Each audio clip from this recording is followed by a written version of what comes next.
the seagulls follow the trawl, it's because they think sardines will be thrown into the sea. Thank you. Nobody cares, mate. Nobody cares, mate. Nobody fucking cares, mate, honestly. And the guy's talking absolute nonsense. Never heard so much rubbish in my life. Normal men. What do you mean, normal men? We're just innocent men. I'm telling you, don't back down, double down. Don't back down, double down.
Good morning and welcome to another rendition of the Sunday Blether.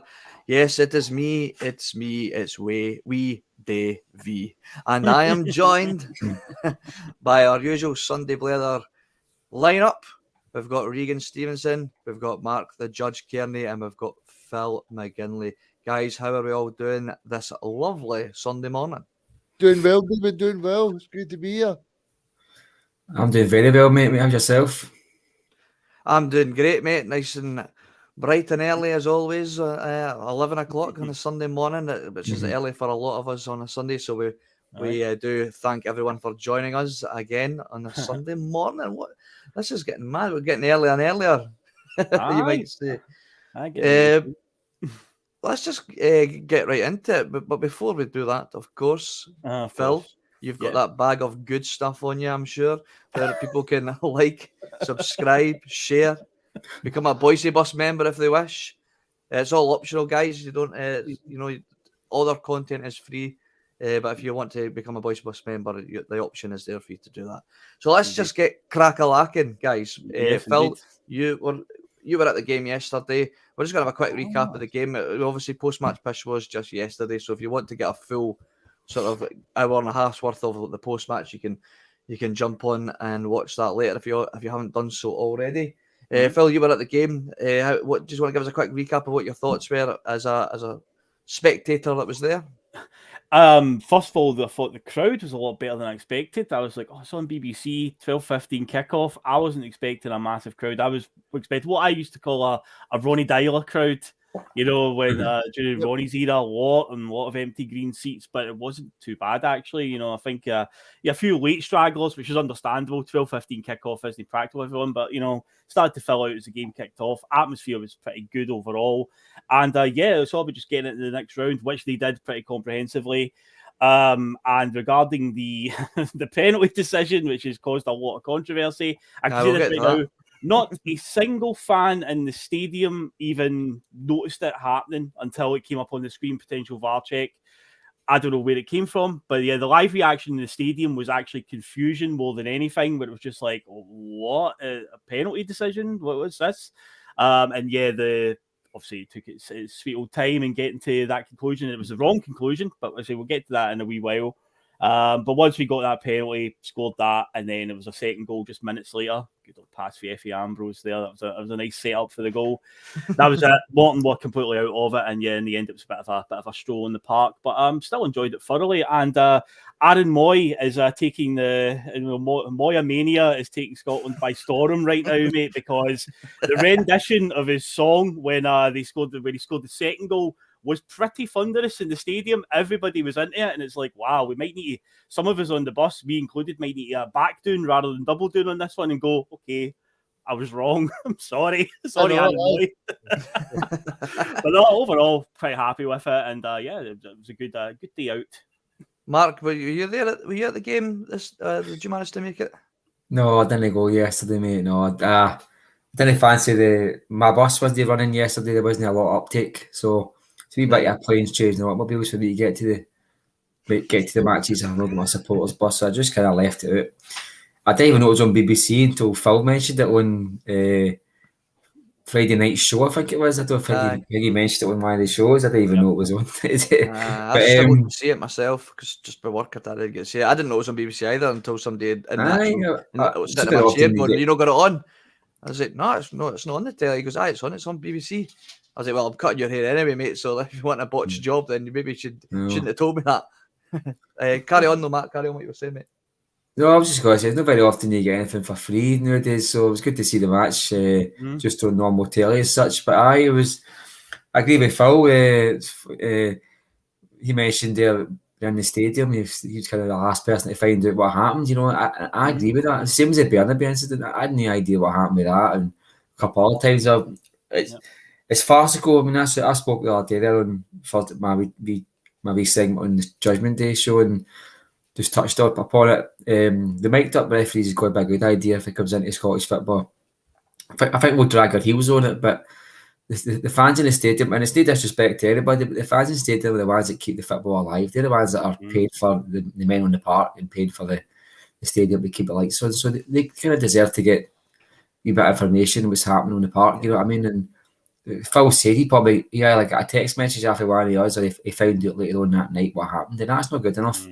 People that are paid for the game to be running should be knowing exactly what's happening. What Mark's alluding to, by the way, is the news broke earlier in the week.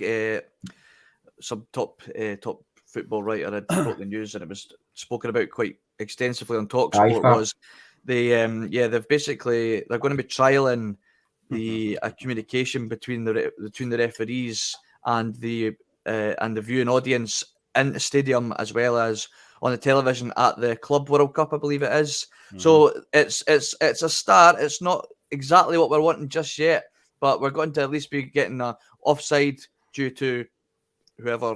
I think it'll probably take us 25 years to get that in, David. And the way they were talking about it on the radio the other day there when the news broke, it was like they were really, really regressive on it. I mean, they were really not wanting us to come in. They were really poo-pooed the idea, and not that I'm surprised, but it's just I don't understand why we need to drag our heels on going forward. You know what I mean? Being a progressive. Really aggressive. Sorry, mate. And I feel like, do you know? See, with a bit of the uproar. I mean, even the BBC England posted, or the main BBC channel, they posted on their Instagram story responding about the Celtic penalty, and we all knew it was coming. The first time Celtic is something that's went against us 5 times this season. It's going to blow up. I can actually see, just judging what's going on the last couple of weeks of the Man U incident, I can see there's been calls for this VAR to be slowly but surely took away for the game. I don't think it adds to the spectacle. I mean, see there, I think it was Wednesday night there, Phil, we won 4-0, and if you see 3 of the goals, I stood up and cheered and I just stopped instantly. The lassie behind me, she was telling me she didn't cheer the goals. She just said, "I wait for the." Yeah. That's the biggest downside of VAR for me. There's a great goal great goal that Hatate scored 2 weeks ago, an absolute belter of goal, and it was the stadium just kind of paused for 3 minutes, and they found out the goal was onside. Yeah. And then he's celebrating 2 minutes, 3 or 4 minutes later. Just Aye. I can see there being calls for it to be took out the sport and just be replaced by goal line technology or offside decisions, and that's it. Aye. I think the biggest problem for me is, right, how can the referee from yesterday's game, Clancy, watch that monitor and say that is a penalty? I don't understand that at Ridiculous. all. It's ridiculous. Like, surely there's people marking his, saying this guy was definitely a bad game. I don't know if you guys know this. I'm sure I heard on the radio a few weeks ago that these guys are marked on how well they do each game. So surely that's true. Yep.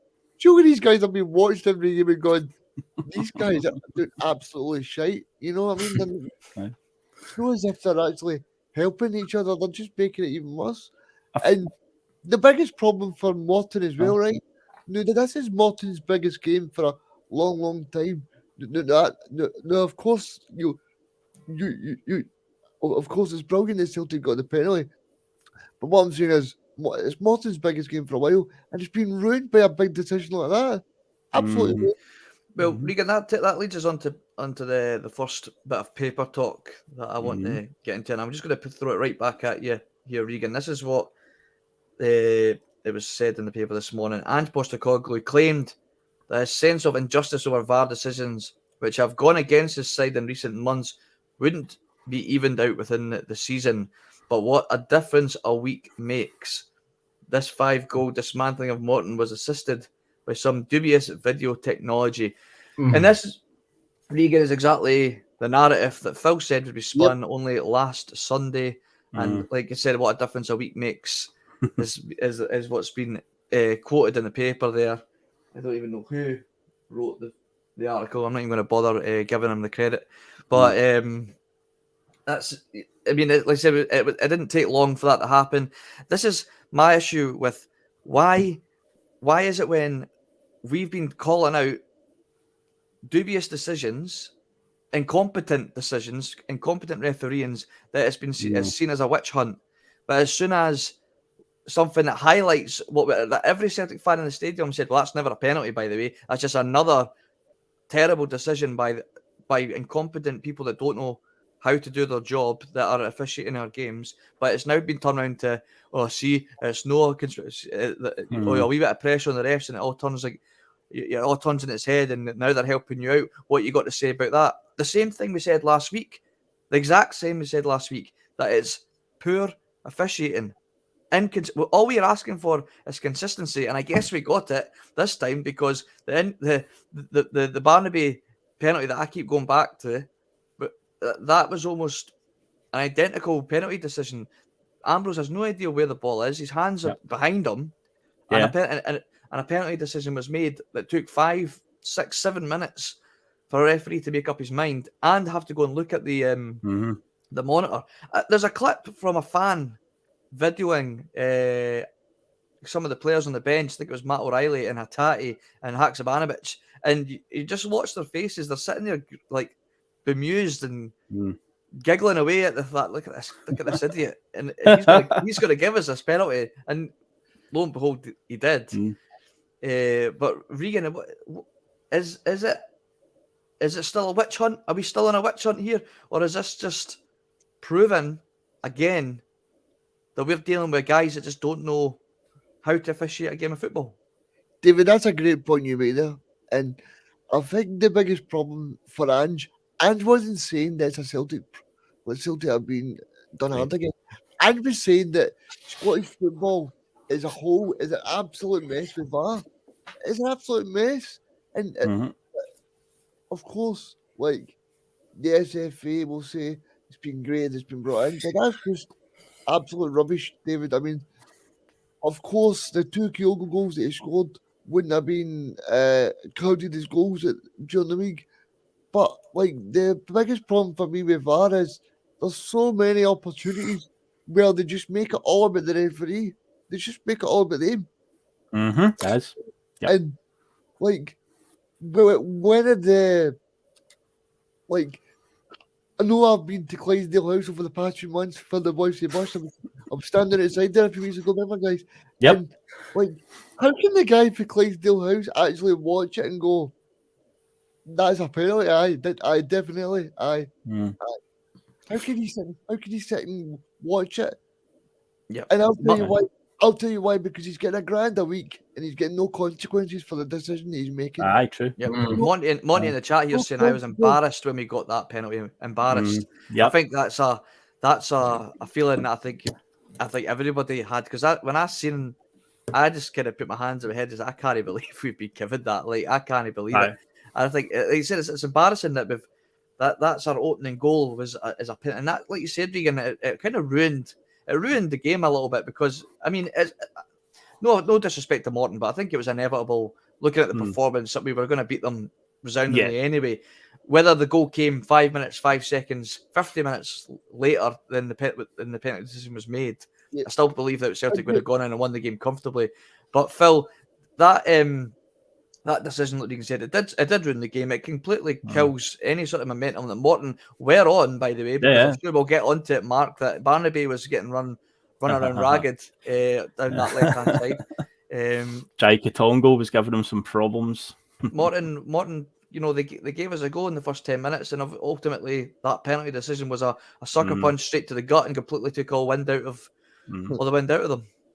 It did. It's, as I said earlier on, none of the players, none of the fans, nobody, because usually you'll get an indication that something's coming if a player, you know, tries to protest it, or you see fans behind the goal might have spotted it. There was nothing. Similar to the Dundee United one you talked about with the Bernabei handball. Not a single Dundee United player that day was like, oh, handball ref, and then you've got a sudden sinking feeling like, oh, by the way, there's a VAR check coming here. Yesterday, when Abada weaved in and had that shot and it just bounced away and play went on, nobody in the stadium had any clue.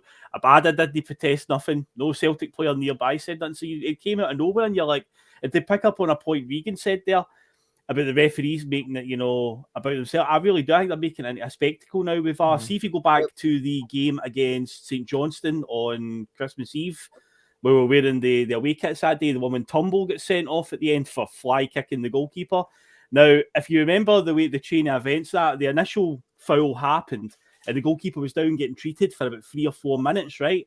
In that time, the referee could have then went, you know, he could have got a message there saying, by the way, he's kicked him in the face, you can send him off.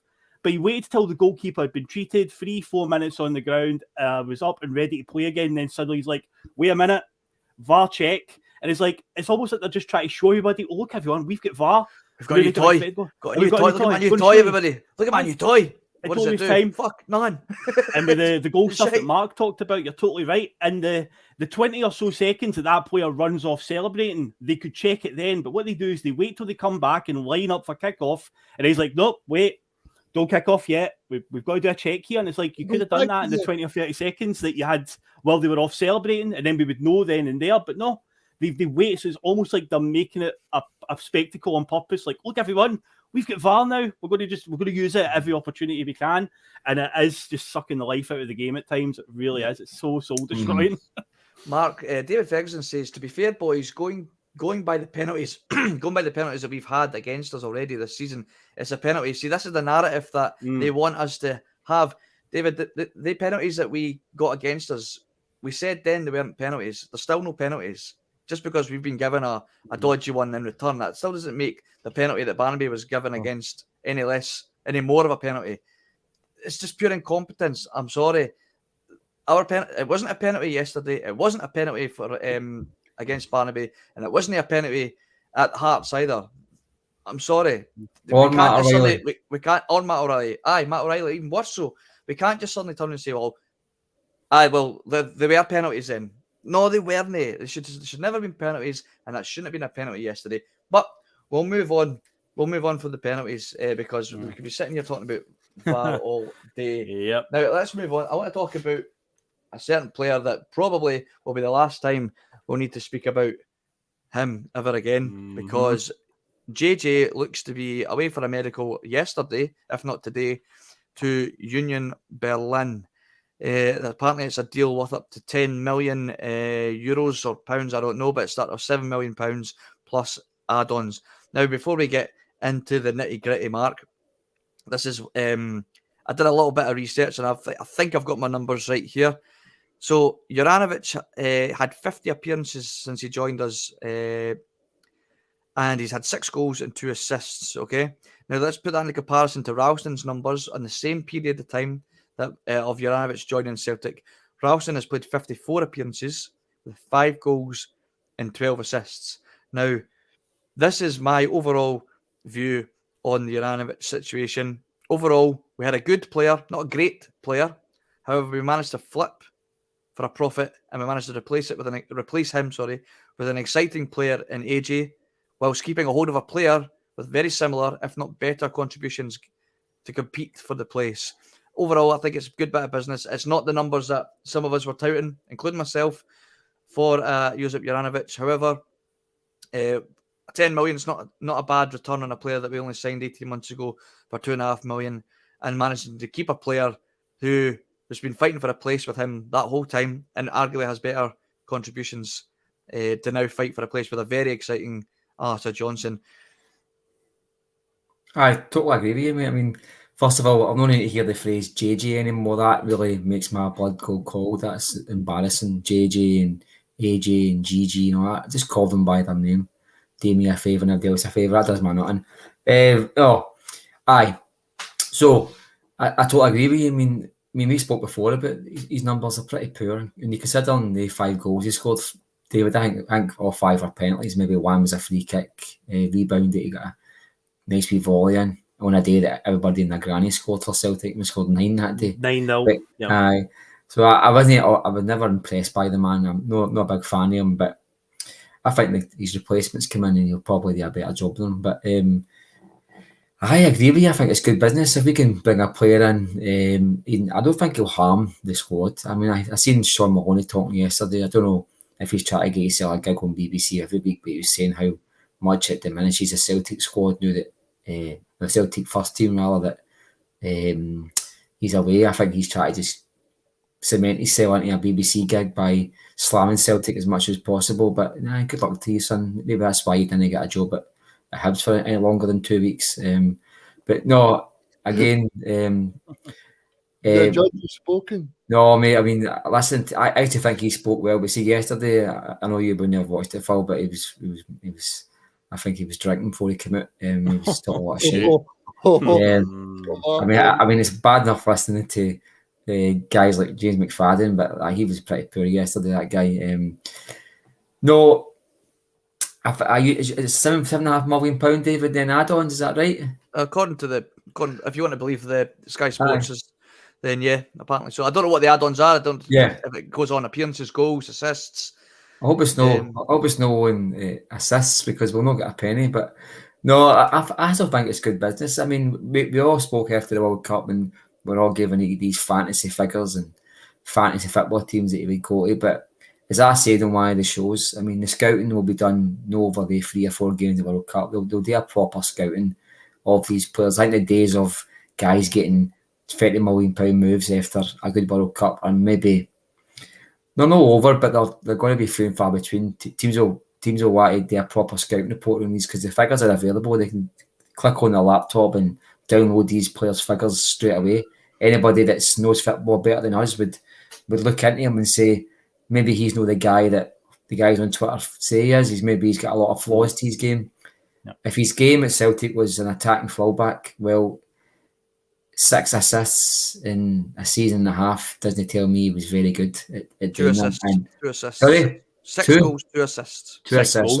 I mean, if I've got my stats correct, these 2 assists, David, I bet if you watch the goals, it would probably be excellent finishes. Rather than him being on a plate the way I'm surprised if it is only 2 assists, but I'm just going for what I've seen here. I was actually surprised he had any because I thought at one point that last season I was speaking about him and he didn't have any. But there you go, that's good news for Celtic. Hopefully we can flip a few more players that are maybe on the edge. I always think there's players in the first team that get games that if they leave that it wouldn't impact the squad. I know David Turnbull scored against yesterday and he scored a beauty on Wednesday night. But I think if he left tomorrow, I don't think the squad would be all that diminished by his departure. I think Juranovic fits into that mould, especially the fact that Anthony Johnson has just come in the door. He's played about 3 or 4 starts. He looks sorry to say this, because he looks twice a player than that Juranovic ever was or ever is going to be. And he's only played a few games, so it's all positive for Celtic. I think we're going to use the money to bring in all your transfer window activity this month, so that's good business by Celtic. And if I'm going to trust anybody with £10 million to buy good players, I trust Ange Postecoglou with that. No bother. Regan, this is what Ange had to say on Josip Juranovic, because I can't question Josip's contribution. He has been fantastic. Josip has absolutely loved his time here, and he will be remembered fondly. He gets an opportunity to do further things in his career and for his family. He's been given permission to travel, and he'll have a medical with Union Berlin. I assume that if it all goes well, then he'll move. I think he's been fantastic. I've loved working with Josip.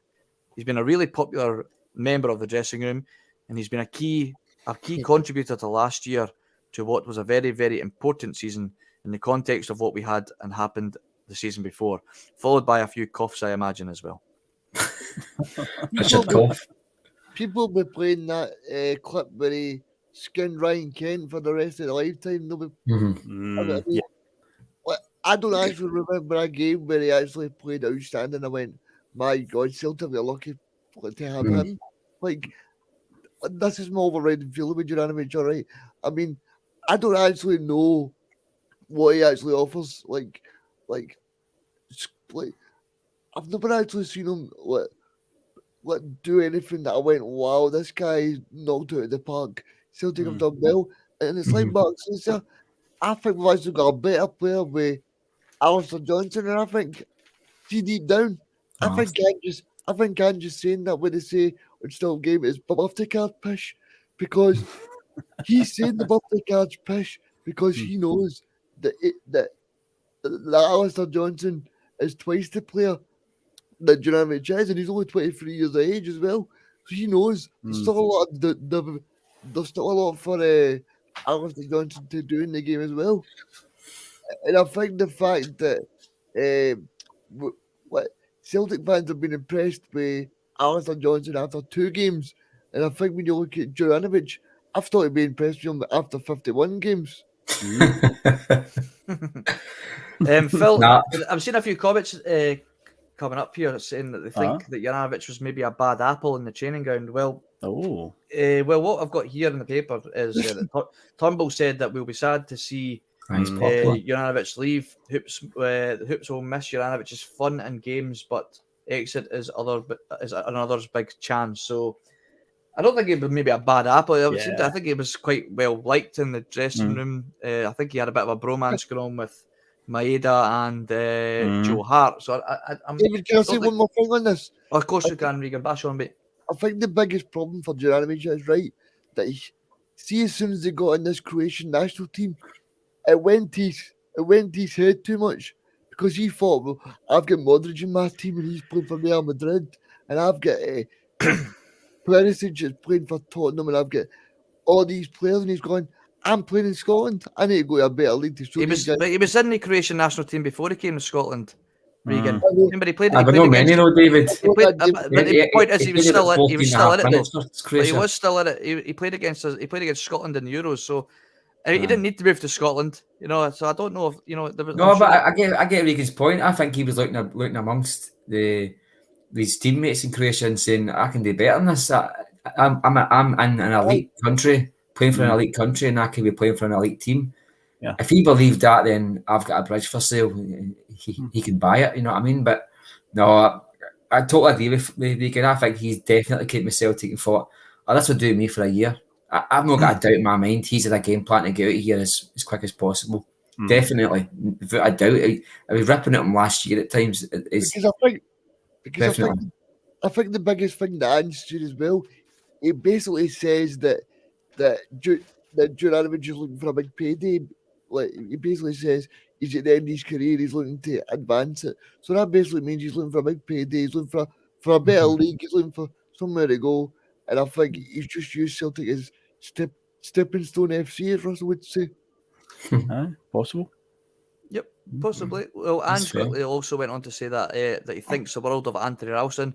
Ange Postecoglou made sure that Ralston was included in all the discussions about replacing Josip Juranovic. Speaking after the match the other day, he believes that Juranovic has set the bar high and wants both Ralston and Alistair Johnson to grow and improve.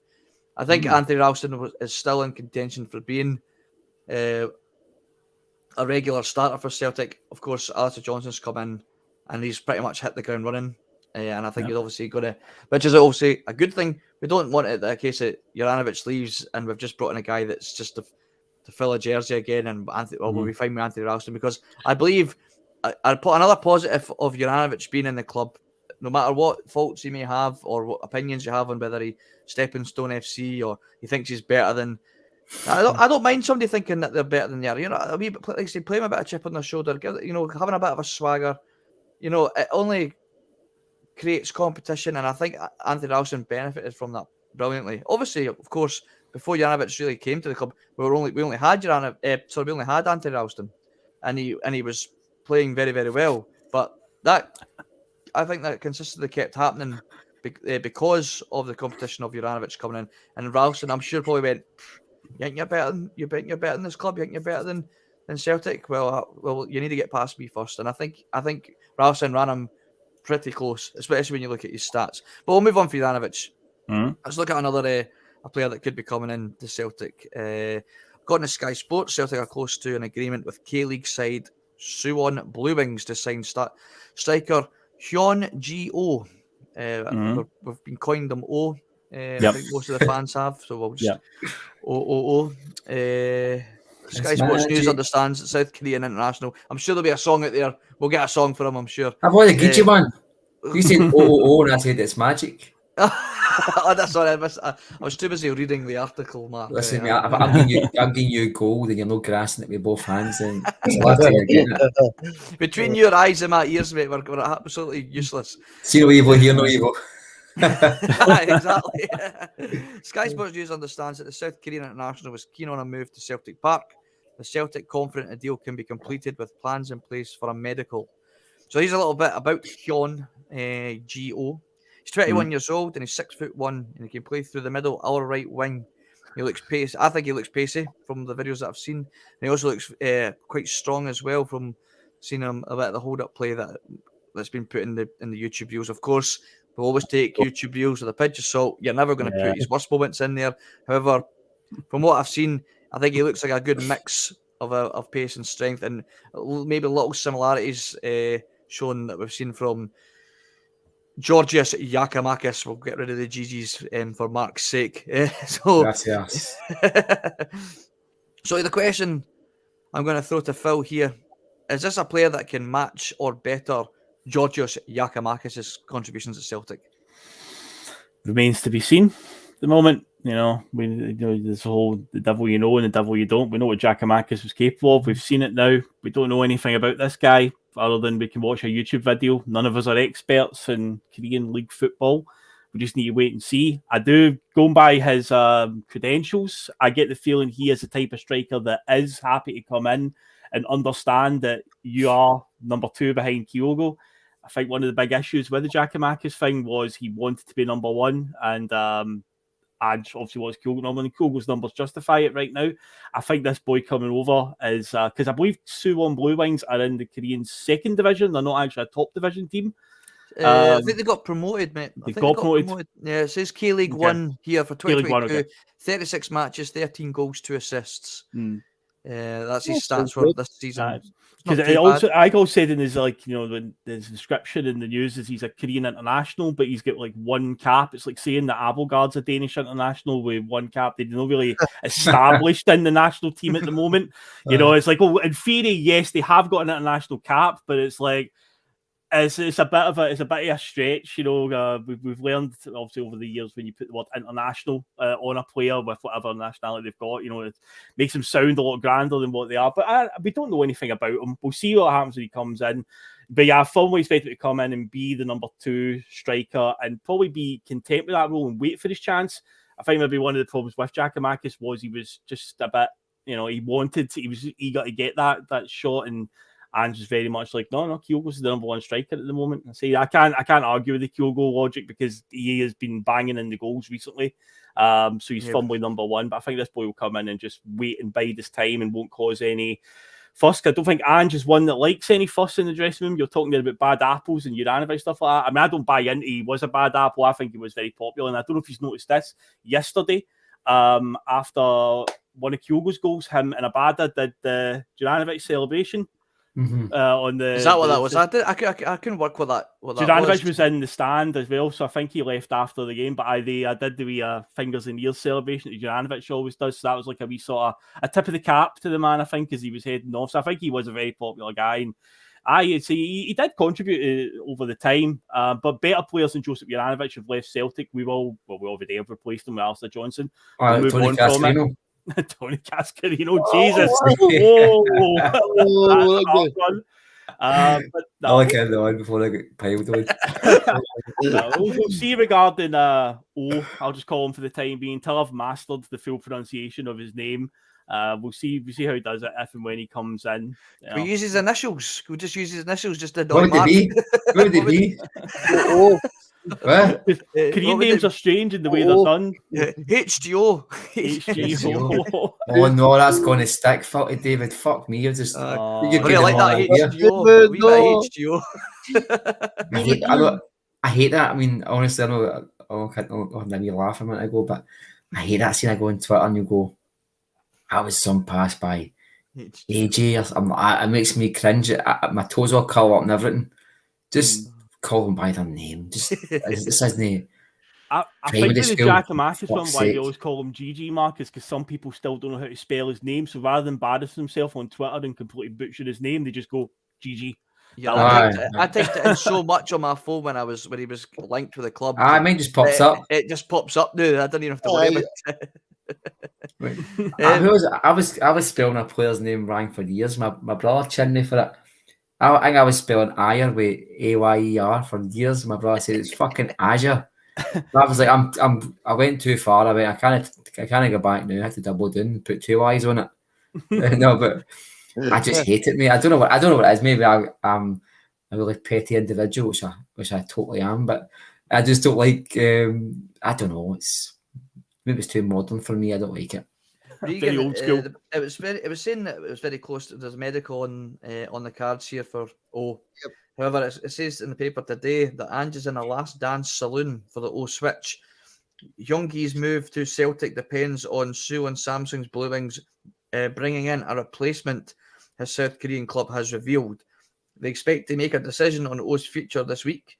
Celtic have been strongly linked with a $3 million move for the 21-year-old striker who was on standby for a World Cup spot in Qatar last year.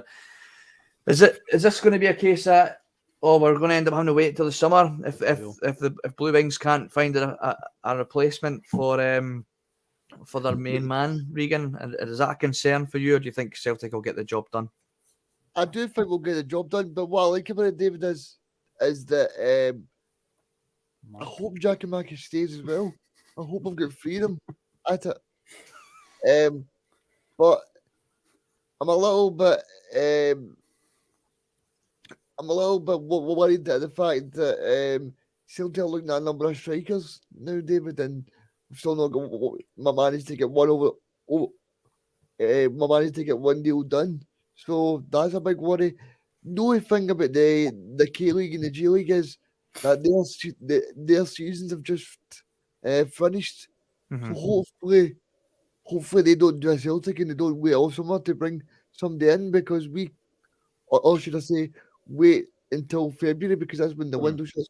But hopefully they don't wait that long, because then Celtic are basically stuck in a situation where they're kind of waiting on them to make a move. But I think it's just a case of hopefully this guy comes in and does well. But what I will say on the guy, I quite like the fact that he's 6'1". Did you say, David? Yeah, 6'1", aye.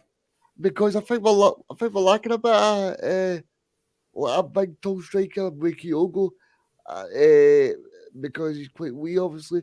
But I quite like the fact that this guy is going to bring a bit of physical presence, and hopefully that'll do as well for going forward. Yeah, I really like the look of him, to be honest. I think I was speaking to a mate who, I don't know how long he's been following the transfer speculation, but he had seen the O links before the Cho links. So, so I know it's a bit of a mouthful, that, isn't it? So I think Ange has maybe been the thing. I think the Cho links became more highlighted because of the 2 goals at the World Cup. By the way, apparently Celtic are interested in this boy, but as the guy that was on was on standby for the World Cup, maybe wasn't getting the same kind of media treatment as our hopefully potential calendar boy and Cho, because he's one handsome son of a bitch. I'm laughing. I'm laughing here. There's a wee comment here, totally off topic, right? Yeah, the microphone. Hail times 2. Check the setup David has these days. Change days from his phone bouncing on the remote control for the telly. Yeah. I just want to make one thing. So when I got asked if you fancy doing the Sunday Blether like as hosted, I'm just one of these guys. I'm just one of these folk that I just go balls deep and out. I'm like, I'll do it, right? Sound. I'll get an actual microphone in. And I spoke to the missus like, listen, there's dead space in the living room. We've got a desk that doesn't get used. Can I turn it into a gaming setup that suddenly quickly became a podcasting setup as well? And she's sitting there looking at me going, look at that fucking corner of the living room. What have you done to it? It's not quite studio levels yet, but we'll get there.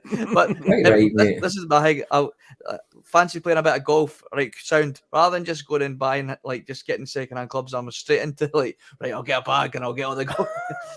6 months in, I'm like, I'm shite at golf. I'm never playing this again. So this will be up this will be up on Gumtree and Facebook soon enough. Don't you worry. I'll be back to using my phone when I realise I've made a massive mistake. Anyway, we'll move on. I've seen a lot of comments as well talking about Kyogo. It was mentioned on post-match piss yesterday by Connor that looks like we've got the Kyogo that we'd signed last season back. I'd be saying that as well in the TNF. That I think we maybe got the Kyogo back that we that really made such a massive impact when he first came in. Mark, I've got it here. Mark, do you think that missing out on the World Cup place that reignited a fire under Kyogo? And if he can continue to stay fit and keep up these performances, are we more confident that he's our striker going forward in the Champions League next season? I think as well, also on top of that, he's had about 4 or 5 injuries at Celtic, so maybe his body's just getting back to the level that it was at before. I think he's always had that, he's always had goals in him. He's not had too many lengthy dry spells at Celtic. He's had a few poor performances this season. Let's get it right. He's had a couple of performances that he's hardly touched the ball, but he's been scoring goals. But in the last, maybe, don't know, since the World Cup, he's stepped up a bit. I know, and he's been getting more involved. Maybe that's a bit maybe Ange had a word with him, and he's maybe told him to get in different spaces rather than just run into spaces to drag players or other place. I think we've had a great player since the day he signed. He's been a fantastic player. He's not the most important player that Ange has signed, but I tell you something, his contribution at Celtic has been phenomenal. I think the guy will score you 30 goals if he can get through a full campaign without getting injured. He'll score you 30 goals. It's getting that in him though, because I think he's always got the nickel injuries in him. I think Giakoumakis is the exact same, which is why I was worried about us having 2 strikers. I always thought it was a major chance that the 2 of them would be out at one time, which I think it happened at one point in the season, but it happened at a good few occasions last season. You can't keep on riding on luck. You need to kind of try and combat that by padding out the squad with strikers. And I think letting Ayeti go and no bringing in Del Sim was a bit of a mistake, a bit of a gamble, but we seem to have got away with it. This guy Oh that you spoke about, David, I would like to watch a bit more on his stuff on YouTube. I've only seen a 2-minute clip of him and it looked like a tidy finisher. I agree with Regan. I think we need that kind of that tall striker. I think it's quite obvious what Ange's doing here. He's got his wee Scott McDonald, Lee Griffiths, but he's also trying to bring in a Chris Sutton, John Hudson as well. You can't have too many of the same type of player because you need to mix up a bit. You can change your formation, change how you're attacking, how you're pressing, etc. But you need personnel, you know what I mean? You need a certain type of personnel to change your game plan. And I think different games require different types of players. And like a Giakoumakis, I mean, he was great for Europe and great for the games against Rangers. This guy will probably fit into that mould as well, occupying defenders, being a handful, being a hassle. also be able to turn and get in behind. But I think for Celtic, the vision for Ange is to have two different types of strikers. I don't know where Albin Ayeti fitted into that. I don't know if he was a kind of half and half. Somebody who did like to drop deep, which he did, but somebody who liked to turn and get in behind, but he just wasn't very good at either one of them. Hopefully this guy O is the answer. Kyogo's been phenomenal the last few while, and want me that continue, because I think when Kyogo's firing and Kyogo's playing well, he's got a smile on his face. When Celtic are on the attack, the crowd just stand up every time they see that guy on the ball because they're expecting something. Yeah. And we've seen you've got a crowd that expects something of a player. It gives a player a lift. The same way that a player who feels like the crowd's on their back, they feel nervous on the ball. Seeing you got a player who feels like the crowd are 100% behind them, the confidence just grows in them. And we've got a player just now that he's playing with a smile. He always does, but he's got that killer instinct. Mm-hmm. He's looking to me like he's a bit more clinical than what he has been.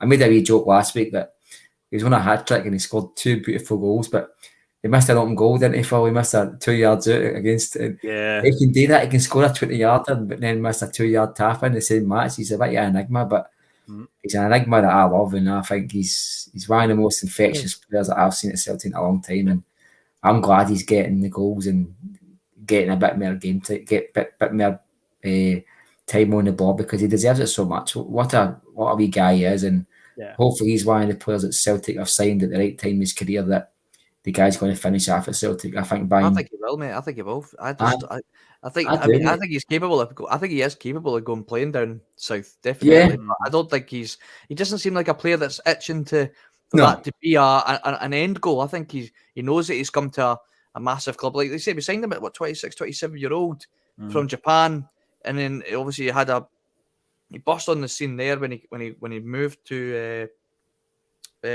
Kobe, and then obviously Celtic have obviously brought him here, and I think he's been. I can't believe I've managed to get to a club like Celtic, and I don't think it's been a case. I can't believe I've got to Celtic. I'll be at Southampton next season. I think we were warned about this. Just quickly on the O situation, we were warned about this last year that there's a huge desire within the Asian market to let their players progress and move on. So they're reluctant, but they're happy to see them go, and they're quite easy to deal with. But we were warned last year that this isn't going to be the case forever. Sooner or later, these teams are going to be wanting the value that their players are worth to them, you know what I mean? And that might be negotiating over a couple $100,000, a couple of million, might be as easy to deal with. I mean, Regan touched on it, I know. One of the issues is they're probably in pre-season just now, so that the people who are dealing with these deals might be tied up in 25 different other things. That makes things... that lengthens the process of these things, you know what I mean? Guys might be on holiday, guys might be dealing with 5 players who are out of contract, needing their contracts renewed. It might be a lot of things going on in this club at one time. Hopefully that's all it is, and that's why they've no put in the replacement striker. I read in the papers that this guy's chapped the door 4 times to ask to come to Celtic. These clubs on the daft, they know they've got a player that wants to go. The money's correct. It's just waiting on the red tape getting cut, and the guy will be at Celtic Park. I'm not any doubts about that, and I think we'll probably see him sometime this week. Regan, another thing I liked what I've seen about the O signing is, or potential signing is, he can play on the right wing as well. He's comfortable on the right hand side. I find that a lot of the players that we've signed, your Kyogos, your Maedas, your Haksabanoviches, your Jotas, are all left sided, and it's like, and then we've had to. We'll move Jota over to the right, which isn't his favoured side, but just so we can get Maeda in, or at least we could now have more competition on that right hand side for Abada and Forrest. A more player that's maybe a bit more comfortable playing on that side. If he's not, if we want to get them both, if we want to get Kyogo and O on the pitch at the same time, we can maybe move O over to the right, and he's quite comfortable. He's quite comfortable over there, opposed to we'll just shoehorn him in somewhere else where he's just to get him on the pitch. I think that's the biggest thing about Ange Postecoglou's signing policy. He's signing players that can play a number of places on the park, which then frees up spaces for more players to be involved. Like, you just look at Rio, who played the right back a few weeks ago. You look at Maeda played up top. I think these are the kind of players that Ange looks at. Players that can play a multitude of places in the park, so that if anything does happen to players, then he can switch them. And like you said there, David, Jota's been moved, Abada's been moved. And I think overall for Celtic, that'll be a key thing for us going forward. And I would quite like to see Ange go to up top, with Kyogo and Cho or Yo, because I think it would also add a different dimension of the big guy and the small guy. They're like, you know, and then because let's face it, see when we are playing at home to St Johnstone, they're putting 10 men behind the ball. It's a perfect opportunity for us to put two up top, see how it goes. It's a low risk situation, and then hopefully it'll benefit Celtic in the long run. Yeah, absolutely, Regan. Phil, I want to talk about another transfer speculation. A player that I don't know the name's popped up yet, but his name is Jakob Kiwor. I don't know if I'm pronouncing that right. However, he's not a signing that Celtic are interested in. He's a signing that Arsenal are potentially a way to make. He's plays for Spezia, and he's a Poland international defender. And it's a deal worth up to 20 million. This is a player that is a left-sided defensive player, centre back and left back. You know where I'm going with this? Yes. He's 22 years. He's 22 years old. Is this another player that's going to push Kieran Tierney further down the Arsenal pecking order? As some people may have you led to believe that Kieran Tierney is out of favour at Arsenal, despite having more appearances overall than Zinchenko this season, whether that's down to injuries or depending on the opposition that they're playing. However, there's been rumours last night that there's a talk of trying to get Kieran Tierney back up to Celtic, whether it's a loan deal or not. Is that something that you would want to see happen? And is it even a possibility? I don't think it's possible. I think Kieran Tierney's still, got a good reputation up at Arsenal. And if he was to move on, I think you're looking at potentially maybe a Newcastle or a team of that stature. Don't get me wrong. Would I like to see Kieran Tierney come back up to Celtic for 6 months and help us win another title? Yes, but at the detriment of losing a place for Greg Taylor, who's arguably been one of our most consistent players this season. However, we've got a left back who's maybe not quite up to it yet at Celtic as well. What's your thoughts? Do you think it's a possibility, and is it something that you would like to see happen overall? Would I like to see it? I'd love to see Kieran Tierney back at Celtic in any way, shape or form. If it did happen, I don't think it would be till much later in his career. I think he's got a long way to go down in England. I've got mates that are Arsenal fans who are very, very high and positive on him. They like Kieran Tierney. And you are right if you actually look at it, because people like to deal in stats and numbers and all this stuff, and use spreadsheets to prove points. Kieran Tierney has actually made more appearances this season than Zinchenko. I think the way it balances out, though, is Tierney, a lot of his appearances have been sub-appearances. Zinchenko has started because there's more. I think on the website Transfer Market, they've got the actual minutes of how many minutes played, and Zinchenko's actually played more minutes this season because he's started more, but Tierney's got more appearances overall because of games starting plus his substitution appearances. But he isn't completely out of favour. It seems to be a 50-50 battle, but another left-sided defender coming in, I still think Tierney, I think this guy coming in, I think will be more for a centre-back position, but can play at left-back. I think Tierney's still got a good few years at Arsenal to go. And I still think he's got a big money move when he does leave Arsenal, because I think he'll go to a bigger team than that. I know Arsenal are on close to definitely the title race this season, but I feel that he could move to a team, not like a Newcastle or something like that. I know they're loaded with money, but I could see a team like Man City or something in a couple of years' time, coming down the line and going in for Tierney if he keeps improving the way he does. David, sorry, Val, just wait. No, sorry. I think the biggest problem, see when I watched the Amazon documentary for the Man City, Zinchenko's very close with Arteta. So I don't know if it's the case that, with the way that Ange is Kyogo's boy. I don't know if Zinchenko is Arteta's boy. Because like Arteta was very close with Zinchenko in Manchester City. He was obviously the assistant there for 2 years. So I think that's probably played a part in it. And he's the case of Zinchenko being the number one left back. I think Tierney's, he was touted to be a potential contender for the captaincy before they gave it to Odegaard. And I think the only thing that was really letting Tierney down was his injury.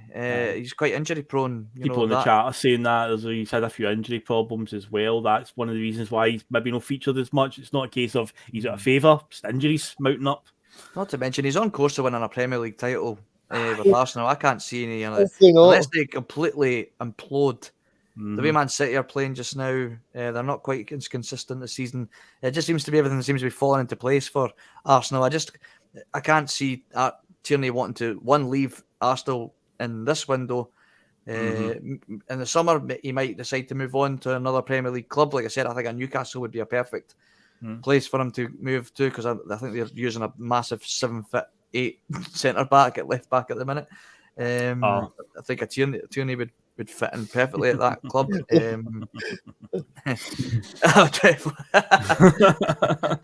No, see, David, I can agree with you. See, as much as I would love the guy to come back to Celtic, I mean, of course I would.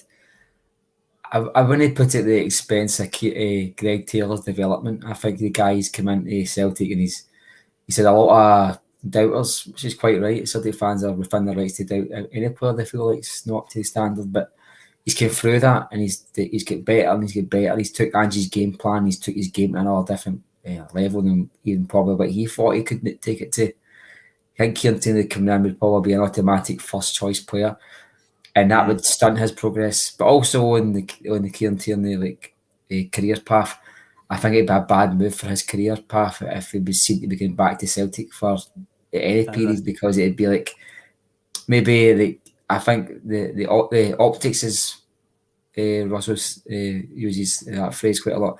The optics would look good for his CV. Like you'd be saying, is that him admitting that he's maybe not up to it, and he's maybe doing what a lot of players do when they're at the end of their career, they'll maybe move to Celtic or Rangers. But I would love to see him come back. I mean, I would be. I'm probably one of the few people that. I said to my brothers years ago, I didn't want another Paul McStay. I didn't want a guy who was capable of doing so much and just rot in a team that wasn't good enough to reach the level they what he can get to. And I said that about Kieran Tierney. I thought Kieran Tierney should move to a better league or a better standard of team when the opportunity comes. But disappointed that he done it the way he did it with the 9-in-a-row season. I think he could have took one more season at Celtic. I don't think it was any rush for the guy. I thought he was still kind of young-ish. That he could have had maybe 8 years at the top. You know what I mean? If he stays Celtic for one more year. But that sticks him up for a wee bit. But I wish the guy all the best. I totally agree with you. I think, David, that Greg Taylor is just new. He's the future of the Celtic team. He is the building blocks of the defence as such. He's going to be there for a couple of years. If no first choice, it'll be a very worst case scenario second choice. So don't hinder his progression by bringing in players that we probably don't need. I'd rather, if Celtic were going to go down that road, I'd rather they went to like a middle of the road Premier League team and a player who's out of form or out of favour, bring him in to be the backup. If he plays 5 minutes or 5 games, great. If it just comes in as a backup in case Greg Taylor's injury swells up again, fine. But I really want to lose Greg Taylor's upward trajectory in his career. He's on the crest of a wave. Confidence is key when it comes to football players, especially a club like Celtic, where you're either tomorrow's hero or yesterday's news. And I think that Greg Taylor fits in that category. Was that Regan? I said that was a great line you used there. I made up myself, mate. Just said I knew that's the kind of stuff you get after me. Keep tuning in. A wise man once said. What's this packet? No, I think you're absolutely right. And also, you got to put into perspective, like Greg Taylor's put in a lot of work to kind of shake off the Kieran Tierney hoodoo, and for him to just, for Kieran Tierney to walk back into the building, what does that say to the guy that's, like I said, worked his socks off to to shake the whole Kieran Tierney tag.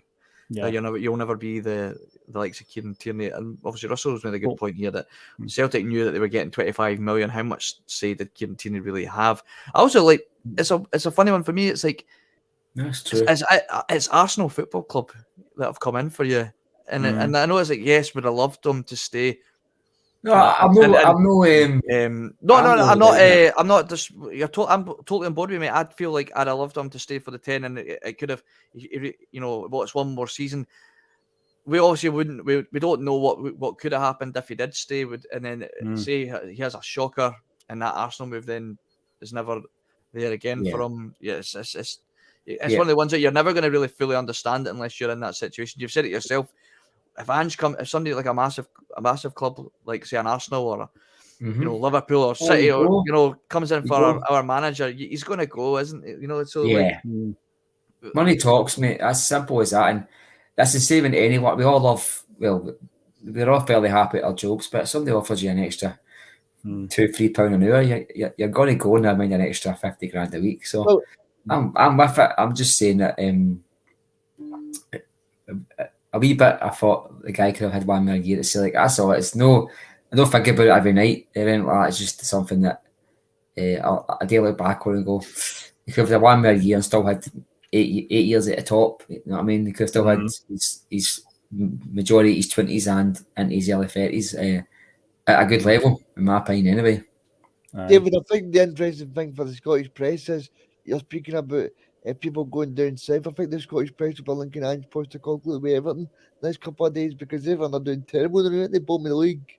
Something bad. I don't think he would take that job. This is what I disagree with myself. I think you could offer him the 200 grand a week, and that's the sort of money that Everton could offer, right? Let's be honest, they could if they wanted to, but that looks like a sinking ship. I mean, we're something like 9 more days left of the transfer window. Even if he left tomorrow, he couldn't build a team in 9 days. So there's no way. I think that's a sinking ship. I think to be on board that one. My brother's an Everton fan, and I hope they stay up. I quite like Everton. They seem to be the kind of the Tim team down there, as my dad would call it. But no, I think I would rather keep them up in the Premier League. But it would. They're just new. You've got board members know why to go to football matches. They've received threats to life, etc., and all the rest of it. You've got a manager who looks shell-shocked. You don't go down there. It's like a basket case of slimming. I think it was Derek McInnes was saying a couple of years ago. He was offered the Sunderland job. He'd probably went for £4 grand a week at Aberdeen to maybe 25 grand a week at Sunderland. Yeah. But he says, look, that was a basket case of just so much going on at a club. You look at the guys that have went there and failed. David Moyes went there. That they get the old Wales manager. What was he called again? The dark hair.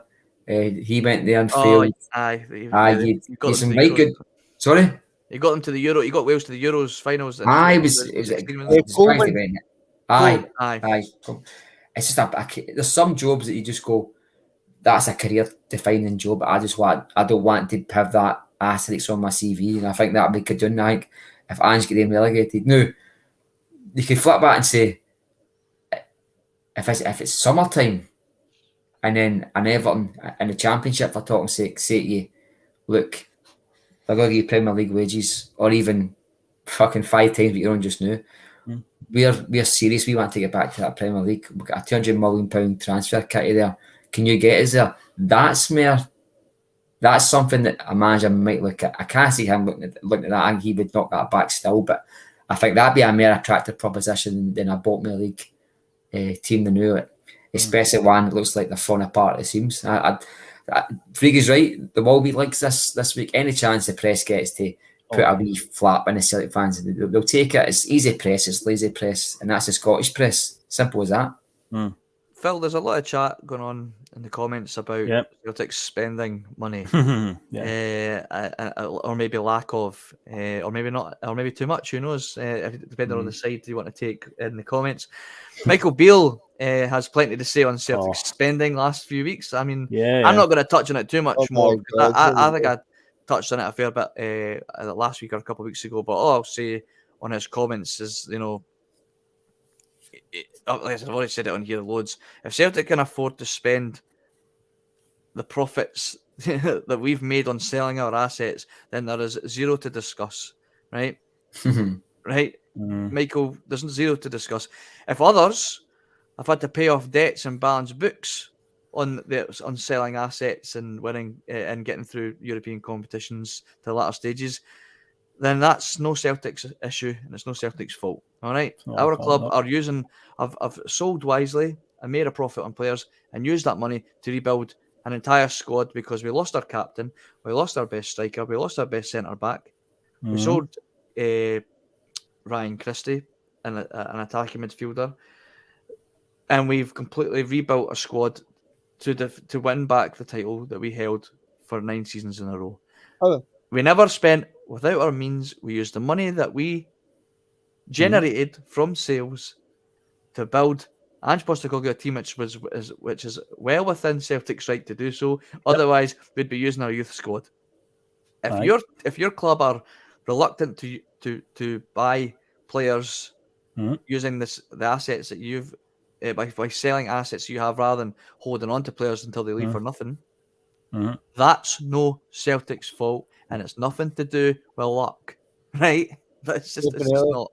Phil, is Michael Beale really needing to just keep Celtic out of his mouth? Yeah, he does. Aye. Will Smith will go up and slap him on the stage like keep my club's name out your fucking mouth. It's just listening to it. I mean, I try my best to just switch off all his rhetoric. I'll just see the clip or the quotes on tweets and stuff. I try not to listen to the sound bites. I actually said that to Russell. I didn't actually know he was a Londoner until like after the game at Ibrox. I heard them in a post-match interview. I just see the quotes on a tweet and I just go, I don't want to listen to the sound bite. Fuck this guy. So I genuinely didn't know. I thought he was going to be a Scouser because he was at Liverpool before with Gerrard. So when he was talking and he sounded like Del Boy, I was like, wait a minute, he's a Londoner? I was like, I did not know that at all. So I just try to switch off from most things he's saying. It's really interesting though when you look at the rhetoric. I saw there was a quote from him recently describing Alan McGregor as the best goalkeeper in Scotland. I've seen many of the fans piping up saying that Ryan Kent's the best player in Scotland, Morelos is the best striker, Goldson's the best defender. And I'm like, that's interesting that they've got all the best stuff, but he's still moaning about we can't spend this money. Well, according to your fans and media folk and even you yourself, you've got the best player in this position, the best player in this one. So why the fuck are you still second? Why are you moaning about what we're spending? It's not our fault. And the one that always floored me, even though this was before Beale came back, was a year ago when you saw the fans going on about how Celtic signed players outside the January transfer window. And it's like, no, you're allowed to sign them. They just can't officially join until January 1st. You're allowed to do that as well. It was like, oh, look at the SFA bending rules, allowing Celtic to sign players outside the window. No, you're allowed to sign them as well. You just your club is not opting to do so, and that, as you say, is not Celtic's problem. Mikey Beale needs to go up the stairs and speak to the board at Ibrox and find out what's going on instead of moaning about us in the press. Honestly, he's getting to the point where he's almost tapping up players. Phil, he's almost, I think so. He's getting. Yeah. I think he needs a bit of media training.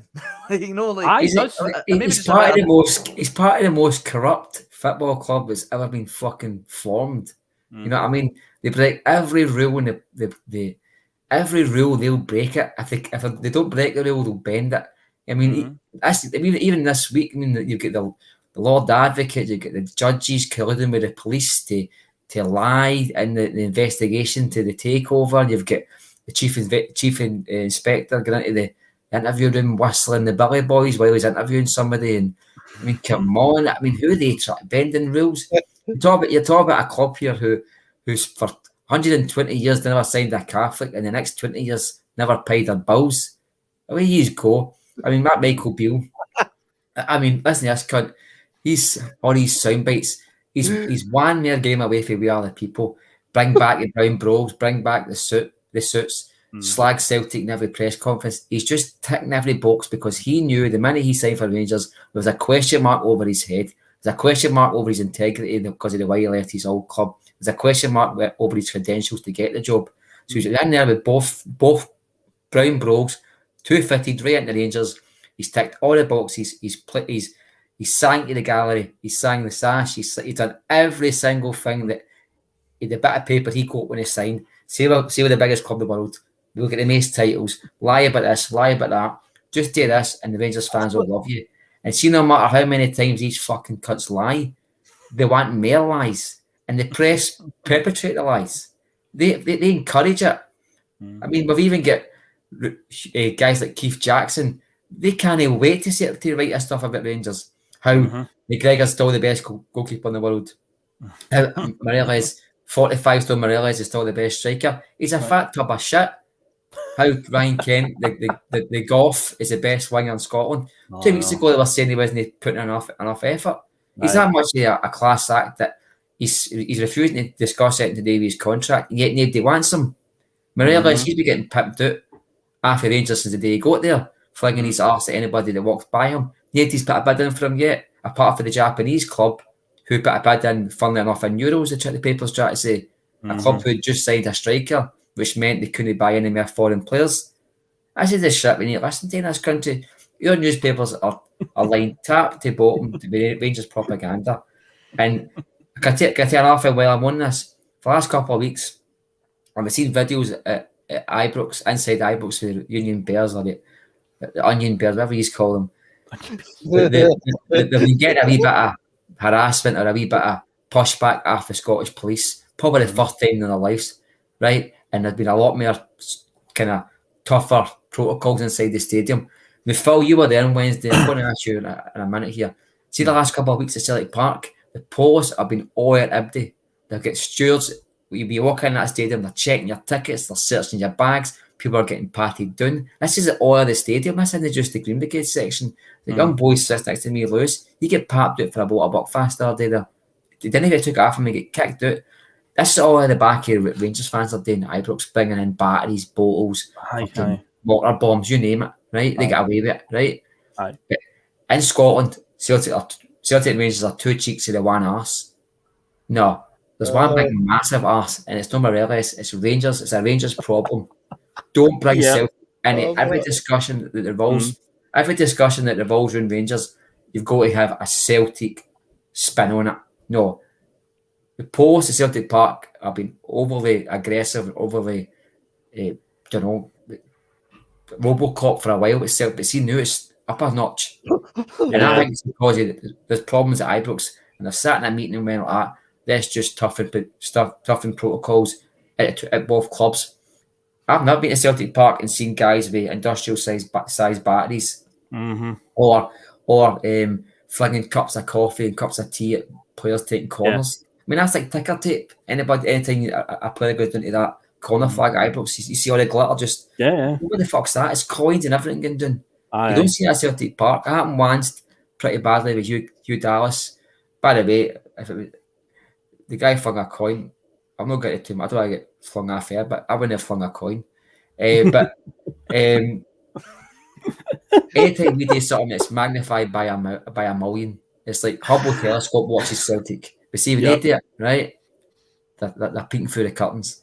And I'm fed up with Celtic getting fucking lambasted for the stuff Rangers do. I don't know what question you asked me there, but I just went around about the cunts. And that was Judge Kearney's segment for the weekend. I'm sorry, this guy Beale, right?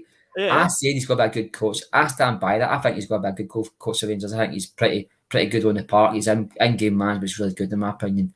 But see that shit getting to a war of words that Ange Postecoglou's not interested in. Leave Celtic with it. If you want to get Rangers fans to buy into your stuff, just get out there with We Are the People. Play the sash at half time. Do what you want, but leave us with it. Yeah.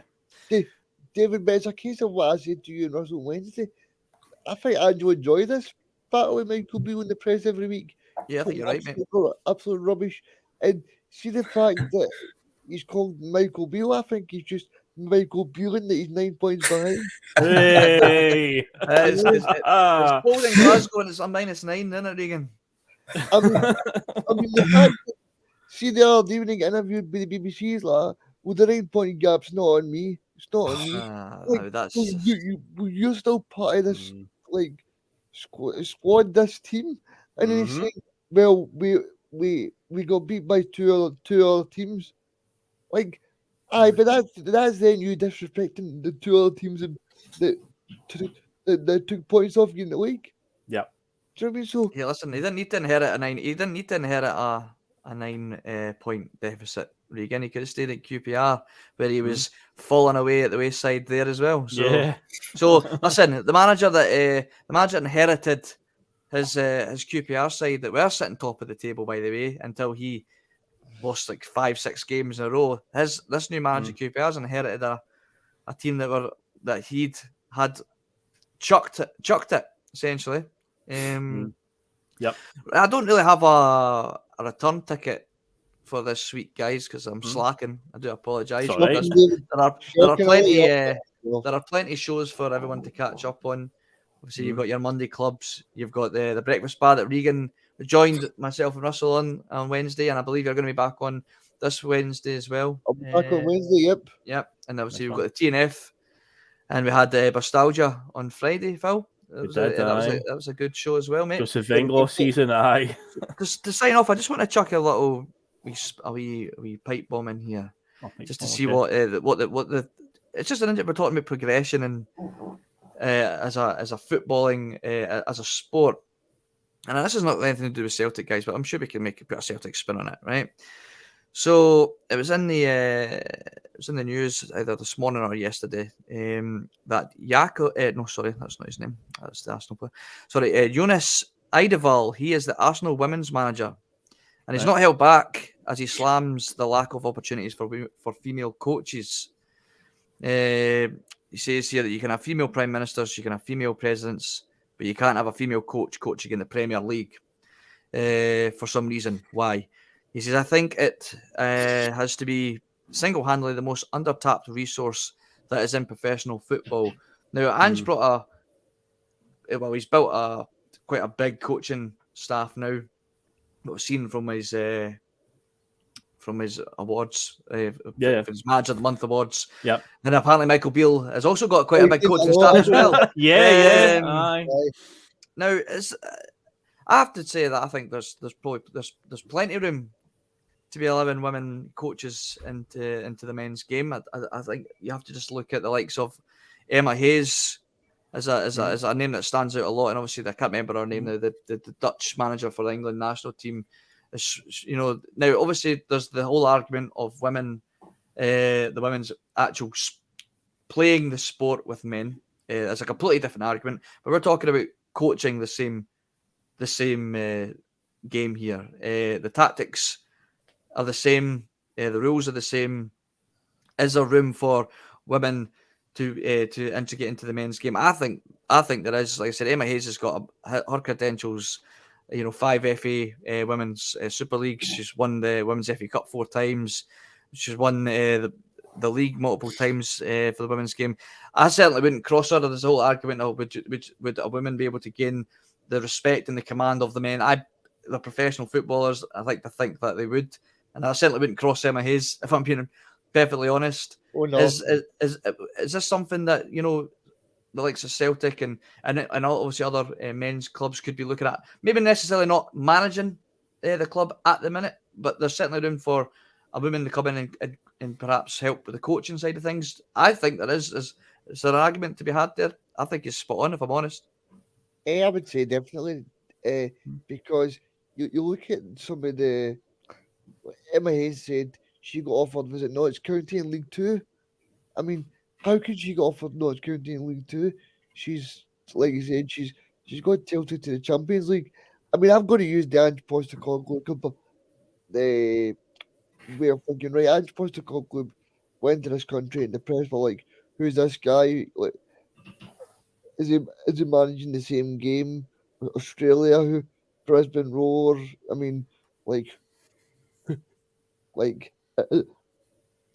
people were questioning if Ange Postecoglou was capable, and he's been shown it. So the only way that people like Emma Hayes or someone of England manager, the only way these people are going to get in is if you give them a chance.